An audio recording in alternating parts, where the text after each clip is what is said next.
Soalnya saya itu coba-coba.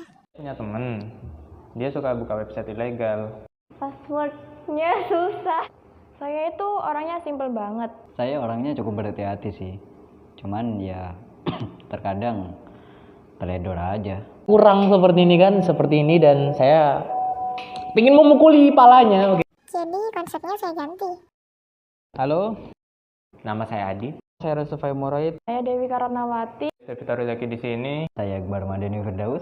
Saya Yunus Haji Kristanto. Saya Nabila Safarina. Golongan B. Terdapat 7 pembahasan. Memproteksi perangkat digital. Definisi dari proteksi perangkat digital yaitu merujuk pada tindakan melindungi perangkat digital dari berbagai jenis ancaman malware yang dapat merusak perangkat, mencuri informasi pribadi atau melakukan penipuan. Selanjutnya yaitu tujuan dari memproteksi perangkat digital. Tujuan dari memproteksi perangkat digital yaitu untuk melindungi informasi penting atau data-data pribadi yang disalahgunakan, tidak dapat digunakan oleh orang lain tanpa seizin pengguna. Selanjutnya yaitu jenis-jenis proteksi perangkat digital. Terdapat 2 jenis proteksi, yaitu yang pertama proteksi perangkat keras. Definisinya yaitu tindakan mencegah perangkat lunak dari ancaman yang dapat mengganggu operasi normal perangkat seperti virus, spyware, dan malware lainnya. Contohnya yaitu dengan menggunakan kata sandi, fingerprint authentication, atau face authentication.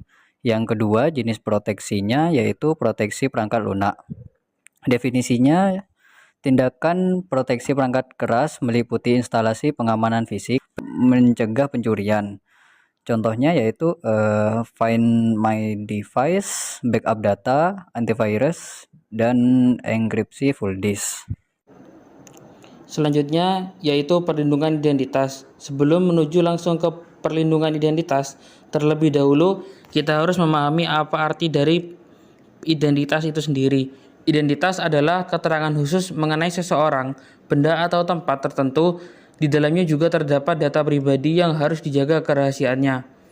Perlindungan identitas menjadikan setiap orang dapat mengontrol data pribadi dan informasi mengenai diri mereka dari publik, atau yang sering disebut hak privasi.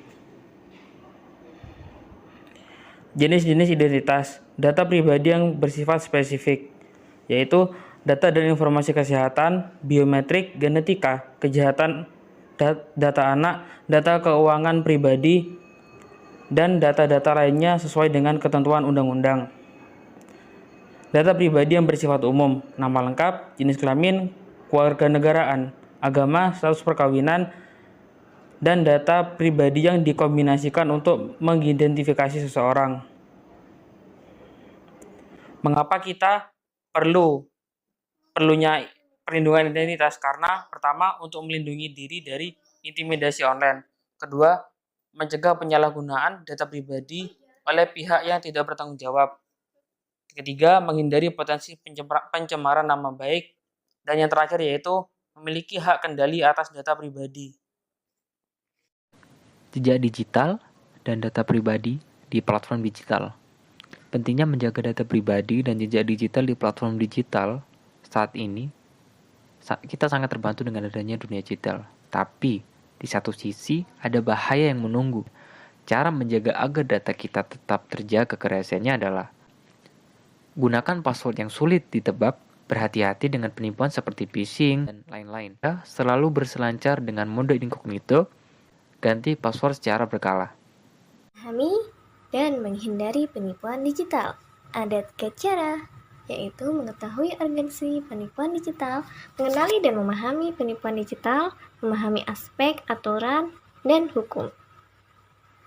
Dalam urgensinya, karena sekarang merupakan hal umum orang melakukan aktivitas secara online seperti mengakses berita, belanja, dan bertransaksi melalui beragam layanan, menyebabkan banyaknya penipuan terjadi di dunia digital. Contohnya e-commerce, Shopee, Tokopedia, dan lainnya. Terdapat 4 bentuk penipuan digital untuk dipahami dan dikenali, yaitu ada scam, spam, phishing, dan hacking. Penipuan dapat bersifat secara social engineering dengan beragam bentuk yang diterima mulai dari SMS, telepon, email, atau bentuk virus. Penipuan yang menimbulkan kerugian secara finansial. Oleh karena itu, perlindungan terhadap identitas digital dan data pribadi menjadi hal yang penting. Ketentuan hukum tentu ada. Untuk pelaku kejahatan tersebut dapat dikenakan beberapa pasal, dan ada pun pelaporan dan pengecekan secara digital. Di antaranya adalah melindungi rekam jejak digital. Apa itu rekam jejak digital? Rekam jejak digital atau yang biasa disebut digital footprint merupakan jejak data yang kita buat dan tinggalkan saat menggunakan perangkat digital. Untuk jenisnya sendiri, rekam jejak digital terbagi menjadi dua. Yang pertama aktif dan yang kedua adalah pasif. Tujuan dari melindungi rekam jejak digital. Yang pertama adalah mencegah penyalahgunaan informasi pribadi. Yang kedua adalah meningkatkan keamanan. Yang ketiga, menjaga privasi.